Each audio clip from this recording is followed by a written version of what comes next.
The Tooth Fairy by Miss Plant. I started losing my baby teeth when I was very young, younger than was probably usual. I was 5 when I solemnly stared in the mirror, poking at it while it dangled loosely from my gums. I plucked it out, pulling away the last string of connecting flesh, and inspected the tiny piece of me sitting in my hand. Milky, white, and chipped. I showed my mother, and she instructed me on what to do. Place it under my pillow, and when I was fast asleep, the Tooth Fairy might pay me a visit.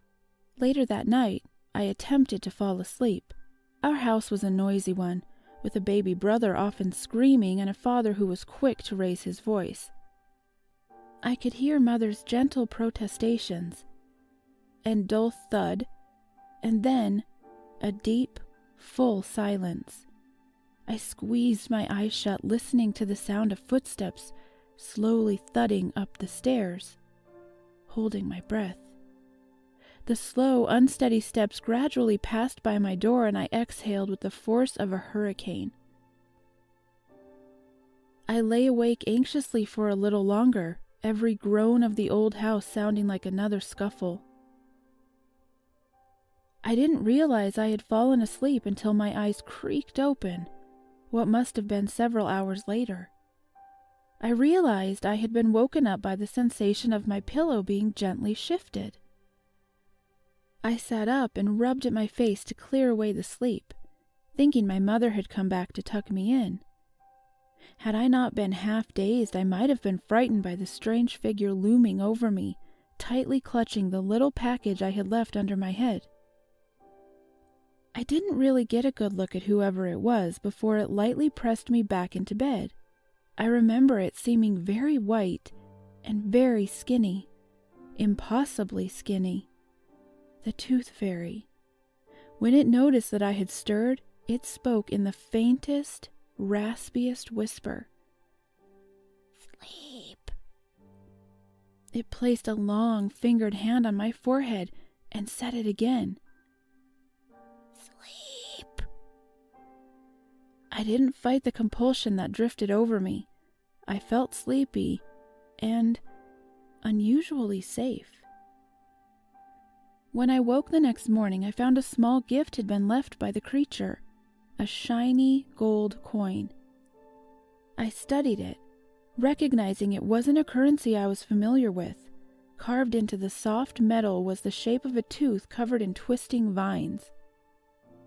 I hid it carefully, knowing it would be taken from me were my father to find it. I didn't know what kind of money it was, but I guessed that it was valuable. It wasn't long before more teeth followed the first. My mother cried when I showed her the 2 porcelain-like little trophies I held in my hand. She gently cleaned my bleeding mouth, punctuating the silence with sharp, sobbed apologies. There had been a time where I might have cried too. But I had learned that it wouldn't do anything. Crying would not help, and neither would my mother, although she said, "I'm sorry," so sweetly after all was said and done.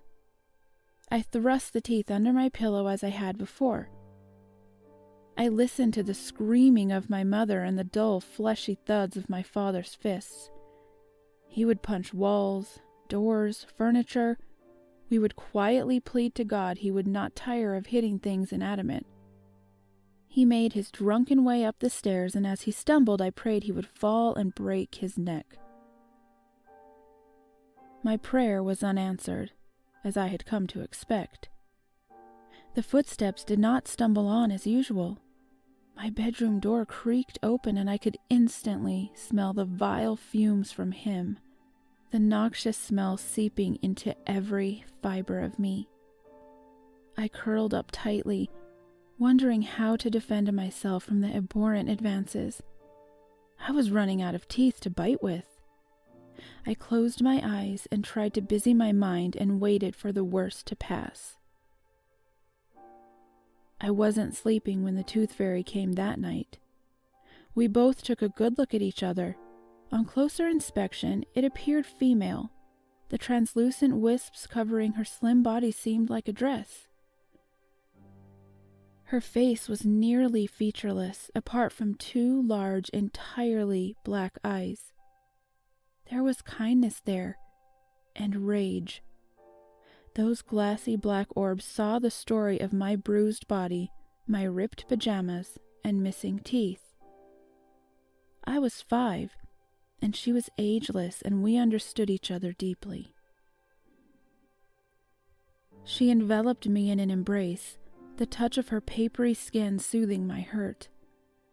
She whispered words of comfort in the same breathy voice I had heard before.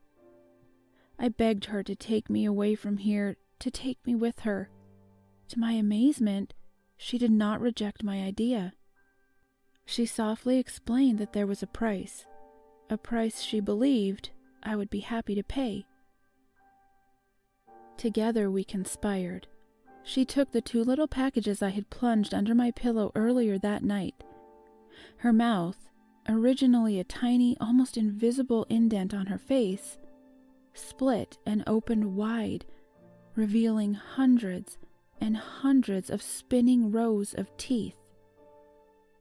She placed mine among them and withdrew 2 gifts from deep within the swirling, moving teeth. She placed them into my waiting hands and instructed me on what to do. I listened intently, carefully memorizing each instruction. She left shortly afterwards, urging me to be brave. The ferry arrived the following night, where once again I sat waiting for her, holding the payment she required in my lap. I held my offering up to her. Exactly 64 large adult teeth. Some of them still had fragments of jawbone attached, but I doubted the previous owners would mind. They certainly didn't need their teeth anymore. Delicately, she plucked each one from my hands, adding them to her already brimming maw. Finally, once she was finished, I offered her the gifts she had given me, now drenched with blood. First was a small golden hammer, then a set of golden pliers which required only the lightest touch to wrench away even the most deeply rooted incisor.